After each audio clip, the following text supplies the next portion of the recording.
Guys, welcome back to my channel. আজ আমি তোমাদের সাথে এই গ্লাস ফিনিশ ব্রাইডাল মেকআপ লুকটি স্টেপ বাই স্টেপ শেয়ার করব। আশা করছি তোমরা ভিডিওটি লাস্ট অবধি দেখবে। এই লুকটি আমি কিভাবে ক্রিয়েট করব, কোন কোন স্টেপ ফলো করতে হবে, কি কি প্রোডাক্ট ইউজ করব, সব কিছু বলবো। তো তোমরা ধৈর্য ধরে লাস্ট অবধি ভিডিওটি দেখো। সবার প্রথমে বলে নিই, আমার মডেলের যে স্কিনটা ছিল সেটা অয়েলি স্কিন ছিল, অ্যাকনে পোর্স ছিল স্কিনে, তোমরা দেখতে পাচ্ছ। তো এখানে আমি অয়েলি স্কিন অনুযায়ী সমস্ত প্রোডাক্ট ইউজ করব। তোমরা দেখতে থাকো কিভাবে কি ইউজ করছি। সবার প্রথমে আমি একটা ওয়েট টিস্যু দিয়ে ভালো করে ফেসটাকে ডিপ ক্লিন করে নিয়েছি। দেন আমি লাগিয়েছি রিকোডের প্রেপ প্রাইম মেকআপ ফিক্সার। এটা খুবই ভালো মেকআপ ফিক্সার, তোমরা অ্যাজ এ টোনার এটা ইউজ করতে পারো। প্লাস যখন তোমরা মেকআপ করছো, মেকআপটা ড্রাই ফিল হচ্ছে, তখনও তোমরা মাঝখানে মাঝখানে এটা স্প্রে করতে পারো। এরপর আমি লাগিয়েছি পিএসসি এর ওয়াটার বেস ময়শ্চারাইজার। সব রকম স্কিনে তোমরা এই ময়শ্চারাইজারটা ইউজ করতে পারো, বিশেষ করে অয়েলি স্কিনের জন্য তো খুবই ভালো। এরপরে আমি লাগিয়েছি আফলাইজার ম্যাজিক ড্রপ। যেহেতু এটা সামার বেস মেকআপ হচ্ছে, তো আফলাইজার ম্যাজিক ড্রপটা আমাদের মেকআপটাকে লং লাস্টিং করতে ভীষণ সাহায্য করবে। তোমরা দেখতেই পেয়েছো, জাস্ট কয়েক ফোঁটা আমি ফেসে লাগিয়েছি, গলায় লাগিয়েছি। লাগিয়ে আমি ব্রাশ দিয়ে ভালো করে পুরো ফেসে ব্লেন্ড করে দিচ্ছি। গলাতেও কিন্তু আমাদের লাগাতে হবে।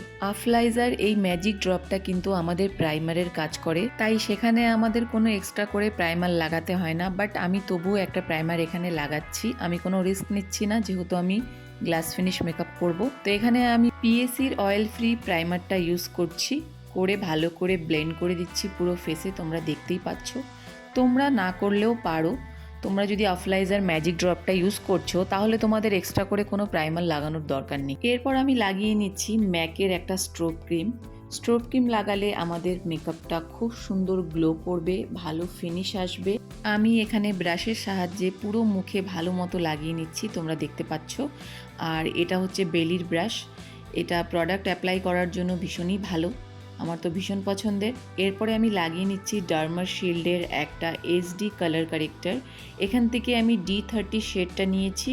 তারপরে পিএসসি ডুরা লাইনটা আছে, ওটা মিক্স করে ভালো করে ব্লেন্ড করে পুরো ফেসে অ্যাপ্লাই করছি ব্রাশের সাহায্যে। এটাও বেলির ব্রাশ গাইস। আমার মডেলের ফেসটা আনইভেন ছিল, ডার্ক স্পট ছিল, অ্যাকনে পোর্স ছিল, তার জন্য আমি এখানে D30টা ইউজ করেছি সব কিছু ইভেন করার জন্য। পুরো ফেসেও লাগিয়ে দিয়েছি। লাগানোর পরে আমি বিউটি ব্লেন্ডারের সাহায্যে ভালো করে ব্লেন্ড করে দেবো। চোখেও ডার্ক সার্কেল ছিল, তো চোখেও আমি অ্যাপ্লাই করেছি, তোমরা দেখতে পাচ্ছ। এরপরে সুন্দর করে ড্যাব ড্যাব করে আমি বিউটি ব্লেন্ডারের সাহায্যে ব্লেন্ড করে দিচ্ছি। তোমরা যখন বিউটি ব্লেন্ডারটা ইউজ করবে, অবশ্যই বিউটি ব্লেন্ডারটা ভিজিয়ে নেবে, তারপরে ভালো করে জলটাকে চিপে নেবে, যেন একটুকু বিউটি ব্লেন্ডারে জল না থাকে। এরপর ড্যাপিং মোশনে হালকা হাতে প্রোডাক্ট ব্লেন্ড করবে। আজকে আমি ফাউন্ডেশন ইউজ করছি ফরএভার 52 এর আলট্রা ডেফিনিশন লিকুইড ফাউন্ডেশন। এখানে আমি দুটো শেড ইউজ করেছি, FLF 003 আর FLF 011। এই দুটো শেডকে মিক্স করে আমি আমার মডেলের স্কিন শেডে বানিয়ে নিয়েছি, তোমরা দেখতে পাচ্ছ। সুন্দর করে পুরো ফেসে লাগিয়ে দিয়েছি, গলায় লাগিয়ে দিয়েছি। এরপরে ভালো করে বিউটি ব্লেন্ডারের সাহায্যে ব্লেন্ড করে দেব। ভীষণ ভালো করে বিউটি ব্লেন্ডারের সাহায্যে ব্লেন্ড করতে হবে। ব্লেন্ডিংয়ে যদি কোনো রকমের গড়বড় হলো, তাহলে কিন্তু মেকআপটা পরে আমাদের লাস্টিং করবে না বেশিক্ষণ, প্লাস কেকই দেখা যাবে। আশা করছি আমার কথাগুলো তোমরা ভালো মতো বুঝতে পারছো আর সেম স্টেপ ফলো করবে, যেভাবে আমি বলেছি সেভাবেই করবে। এরপরে আমি লাগিয়ে নিয়েছি গাইস একটা কনসিলার। আমাদের যে হাই পয়েন্টসগুলো থাকে সেখানে আমি কনসিলার লাগিয়ে নিচ্ছি। কনসিলার এখানে আমি ইউজ করেছি ল্যাকমির কনসিলার, আর এটার শেড ছিল আইভরি। তো ভালো করে লাগিয়ে আমি ব্লেন্ড করে নিচ্ছি গাইস। এরপরে আমি ফেসটাকে কন্ট্রোল করে নিব। কন্ট্রোল খুবই ইম্পর্টেন্ট। ফাউন্ডেশন লাগানোর পরে আমাদের ফেসটা ব্রড দেখা যায়, সেটাকে শেপ দেওয়ার জন্য আমাদের কন্ট্রোল করতে হয়। কন্ট্রোলের জন্য এখানে আমি ডার্মার প্যালেটটা আবার ইউজ করেছি। ওখান থেকে যে কন্ট্রোল শেডটা ছিল ওটা নিয়ে আমি ভালো মতন পুরো ফেসে যেখানে যেখানে আমাদের কন্ট্রোল করতে হয় সেখানে কন্ট্রোল করে নিচ্ছি। তোমরা ভালো করে দেখো আমি কোথায় কোথায় কন্ট্রোল লাগিয়েছি, তোমাদেরও সেম স্টেপ ফলো করতে হবে। কন্ট্রোল লাগিয়ে বিউটি ব্লেন্ডার দিয়ে আমি ভালো মতো ব্লেন্ড করে নেব। ব্লেন্ডিং কিন্তু আমাদের একদমই হালকা হাতে করতে হবে, না হলে আমরা যে প্রোডাক্ট লাগিয়েছি ওগুলো উঠে আসবে বিউটি ব্লেন্ডারে। এসব ছোটোখাটো জিনিস তোমরা লক্ষ্য রেখো, তাহলে তোমাদের মেকআপটা খুবই সুন্দর হবে। আর তোমরা যদি নতুন নতুন মেকআপ শিখছো, তোমাদের একটু অসুবিধা হবে, অত ভালো হয়তো ফিনিশ আসবে না, তো তোমরা একদম ডিমোটিভেট হবে না। দু একবার প্র্যাকটিস করো, অবশ্যই হবে। একদম চিন্তা করো না কি আমার দ্বারা হচ্ছে না, অবশ্যই হবে। এখানে আমি কন্ট্রোরটাকে ভালো করে ব্লেন্ড করে নিয়েছি। এরপরে আমি একটা ক্রিম ব্রাশ ব্রাশ লাগিয়েছি গাইস। এটা ইনসাইডের ক্রিম ব্লাশ ছিল গাইস, লাগিয়ে ভালো করে বিউটি ব্লেন্ডারের সাহায্যে ব্লেন্ড করে নিচ্ছি। এরপরে আমি লাগিয়ে নেব মেকআপ রেভলিউশনের হাইলাইটার। যেহেতু এটা গ্লাস ফিনিশ মেকআপ হচ্ছে, তো পাউডার দিয়ে সেট করার আগেই আমি একবার হাইলাইটার লাগিয়ে নিচ্ছি ভালো করে।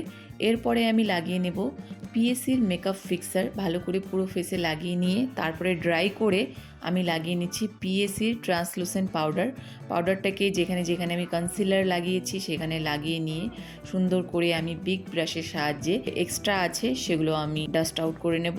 তোমরা যদি ভিডিওটা এখান অবধি দেখে থাকো তাহলে প্লিজ একটা লাইক দিতে ভুলো না, তোমাদের একটা লাইক আমাকে অনেক অনেক মোটিভেট করে। আর তোমরা যদি আমার চ্যানেলে নতুন হয়ে থাকো, হাই আমি অর্চনা, আমার চ্যানেলে তোমাদের অনেক অনেক ওয়েলকাম। প্লিজ চ্যানেলটিকে সাবস্ক্রাইব করে রেখো আর পাশে যে বেল বাটনটা আছে ওটাকে ক্লিক করে দিও, যেন আমি নতুন ভিডিও আপলোড করলে তোমরা নোটিফিকেশন পেতে পারো। এবারে আমি একটু পাউডার কন্ট্রোল করে নেব পিএসির কন্ট্রোল প্যালেট থেকে। যেখানে যেখানে আমি ক্রিম কন্ট্রোল করেছিলাম সেখানে সেখানে আমি পাউডার কন্ট্রোল করে নেব, তাহলে আমাদের ক্রিম কন্ট্রোলটা আরও লং লাস্টিং করবে। আমরা নোজ কন্ট্রোলও করে নিলাম আবার করে। এরপরে আমি আই ম্যাজিকের টাচ প্যালেট থেকে একটু ব্লাশ অন লাগিয়ে নিচ্ছি। প্রথমে আমি ক্রিম ব্লাশ লাগিয়েছিলাম, এবারে আমি একটু পাউডার ব্লাশ করে নিলাম। এরপরে আমি আবারও হাইলাইটার লাগিয়ে নিলাম, সেম হাইলাইটার মেকআপ রেভলিউশনের। আর এগুলো হচ্ছে গিয়ে বেলির ব্রাশ যেগুলো আমি ইউজ করছি, তোমরা দেখতে পাচ্ছ। এরপরে আমি আইব্রোটাকে ফিল করে নেব। প্রথমে আইব্রোটাকে সুন্দর করে আমি কোম করে নিয়েছি। এরপর আমি ইউজ করছি পিএসির ক্যাডার ক্রিম, যে আইব্রো জেলটা আছে সেটা ইউজ করছি। আর সুন্দর করে যে মডেলের আইব্রোটার শেপ আছে ওই শেপেই আমি সুন্দর করে ড্র করে নিচ্ছি। আমি এক্সট্রা কিছুই করব না, তাতে ভালো দেখা যায় না। এরপরে ব্রাশ দিয়ে আমি আবারও কোম করে নিয়েছি যেন এক্সট্রা প্রোডাক্টগুলো ব্লেন্ড হয়ে যায়। এরপরে আমি আই মেকআপ করব এখন। তো আই মেকআপ করার আগে আমাদের গাইস আই বেস বানাতে হয়। তোমরা ভালো করেই জানো আই বেস বানালে আমাদের আই মেকআপের যে আমরা কালারগুলো ইউজ করি ওগুলো আরও ফুটে ওঠে। তো এর জন্য আমি এখানে ল্যাকমির আইভরি যে শেডটা আছে ওটা আবারও ইউজ করছি, করে ভালো করে ব্রাশের সাহায্যে পুরো আইলিডে স্প্রেড করে দিচ্ছি। এরপরে মিনি বিউটি ব্লেন্ডার দিয়ে সুন্দর করে ব্লেন্ড করে নিব। এটা হচ্ছে পিএসির বিউটি ব্লেন্ডার গাইস। আজকের আই মেকআপটা খুবই ইজি আর খুবই সুন্দর করে হবে গাইস, তোমরা একদম ধ্যান দিয়ে দেখবে আই মেকআপটা। আর আই মেকআপ করার জন্য আমি মেকআপ রেভলিউশনের প্যালেটটা ইউজ করেছি। সবার প্রথমে আমি একটা ব্রাউন কালারের শেড নিয়েছি গাইস ক্রিজে দেওয়ার জন্য। আউটার লাইন থেকে ক্রিজে লাগাচ্ছি একটা ফ্লাফি ব্রাশের সাহায্যে, এটা বেলির ব্রাশ। তো কালারটাকে আমি সুন্দর করে ব্লেন্ড করছি, তোমরা দেখতে পাচ্ছ। একটু সময় নিয়ে ব্লেন্ড করতে হবে, ব্লেন্ডিং খুবই ইম্পর্টেন্ট, তাহলেই তোমাদের আই মেকআপটা খুব সুন্দর হবে। এবারে আমি আউটার কর্নারে একটা রেড কালারের শেড লাগাবো অন্য একটা ব্রাশের সাহায্যে। তোমরা দেখতেই পাচ্ছ আগের ব্রাশটার থেকে এই ব্রাশটা ছোট, তো ভালো করে ব্লেন্ড করে নেব এটাও। এরপরে অন্য একটা ক্লিন ব্রাশের সাহায্যে যে ক্রিজ লাইনে যে আমি শ্যাডোগুলো লাগিয়েছি ওগুলোর যেন হার্শ লাইন না দেখা যায়, তার জন্য সুন্দর করে আমি ব্লেন্ড করে নিয়েছি ক্লিন ব্রাশের সাহায্যে। এবারে আমি আইসটাকে বড় দেখানোর জন্য একটা ডার্ক ব্রাউন কালার আর একটা ব্ল্যাক কালার দিয়ে সুন্দর করে আউটার কর্নারে ব্লেন্ড করে নিচ্ছি। এতে আই মেকআপে আরও ডেপথ পাবে, দেখতে ভীষণই সুন্দর লাগবে। এবারে আমি লোয়ার ল্যাশ লাইনেও আইশ্যাডো লাগিয়ে নেব। প্রথমে যে কালারটা লাগিয়েছিলাম ব্রাউন কালারটা সেটাই লাগিয়ে নিচ্ছি। তারপরে আমি লাগিয়েছিলাম একটা রেড কালার, সেটাও আমি লাগিয়ে নেব স্মল ব্রাশ দিয়ে।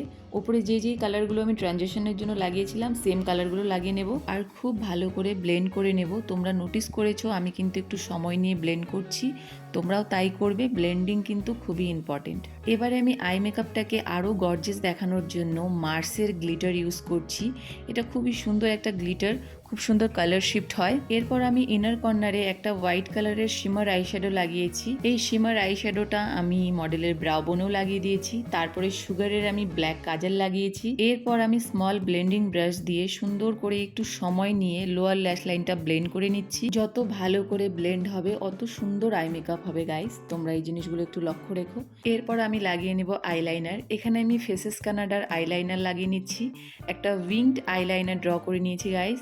এরপরে লাগিয়েছি মেভলিনের মাস্কারা, সুন্দর করে মাস্কারা লাগিয়ে নেব। এই মাস্কারাটা পার্সোনালি আমার খুব পছন্দের। এই মাস্কারাটা খুব সুন্দর ল্যাশে একটা ভলিউম প্রোভাইড করে। এরপর আমি পুরো মেকআপটাকে ফিক্স করে নেব পিএসির মেকআপ ফিক্সার দিয়ে। এরপরে আমি লাগিয়ে নিচ্ছি আই ম্যাজিকের আইল্যাশ, তোমরা দেখতে পাচ্ছ দুটো চোখে লাগিয়ে নিয়েছি। এরপরে আমি একটু কলকা করে নেব, খুবই সিম্পল ডিজাইন করেছি, ছোট ছোট ডট ডট করে লাগিয়ে নিচ্ছি। তোমরা দেখতেই পাচ্ছ রেড ফেব্রিক আর হোয়াইট ফেব্রিক দিয়ে দুটো দিয়ে আমি লাগাচ্ছি। লাগানোর পরে আমি লাগিয়ে নেব লিপস্টিক। এখানে আমি রিকোটের মিনি লিপস্টিক লাগাচ্ছি, খুব সুন্দর এই শেডটা। আই মেকআপটা যেহেতু একটু হেভির মধ্যে হয়েছে, তো আমি লিপস্টিকটা এখানে নিউডের মধ্যে রেখেছি। আমার মেকআপ লুকটা প্রায় শেষ হয়ে এসছে। তোমাদেরকে কেমন লাগলো, কোন পার্টটা বেশি ভালো লাগলো, তোমাদের থটস অবশ্যই কমেন্টে জানিও। আর মেকআপ লুকটা করতে পেরে আমাকেও ভীষণ ভীষণ ভালো লাগছে, তোমাদের সাথে শেয়ার করে আরও বেশি ভালো লাগছে। প্লিজ চ্যানেলটাকে সাপোর্ট করো, সাবস্ক্রাইব করো, আর ভিডিওটাতে প্লিজ লাইক করে দিও। এটা হলো মডেলের ফাইনাল লুক। আশা করছি তোমাদের ভিডিওটা অনেক অনেক ভালো লেগেছে। দেখা হচ্ছে নেক্সট ভিডিওতে। Bye bye.